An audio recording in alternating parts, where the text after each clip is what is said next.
Hello students and welcome to Top Scholars.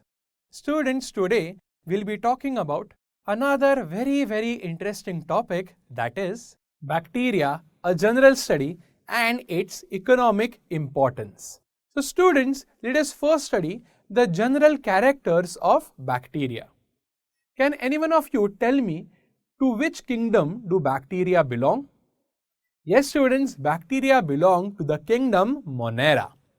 And as we all know, bacteria are microscopic, single-celled or unicellular organisms. The size of bacteria is very small. They are some of the smallest of the living organisms present on our planet.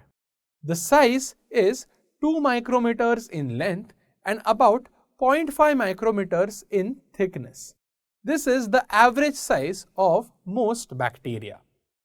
Moving on students, next we study the different types of bacteria according to their shape. The very first one is cocci, which are spherical in shape. Now students, the plural term is cocci, whereas the singular term is coccus. Some species of bacteria are present in pairs. Therefore, the term used is diplococci. The singular term is diplococcus. Next, they are sometimes in long chains. The term is streptococci and singular is streptococcus. And finally, some of them are present in clusters known as staphylococci. Singular term is staphylococcus. One example is Staphylococcus aureus, a very common bacteria which is present and generally found in hospitals. And finally students, some of them are present in clusters known as staphylococci.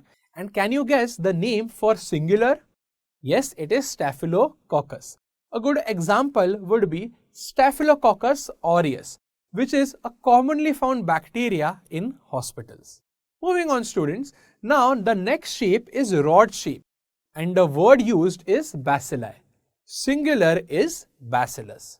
Next, we have spiral shaped bacteria. The word used is spirilia.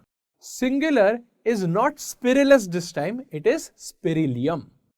And finally students, we have comma shaped bacteria known as vibrio. One good example of comma shaped bacteria is Salmonella typhi, the bacteria which causes typhoid. To learn more about this topic, download Top Scholars app.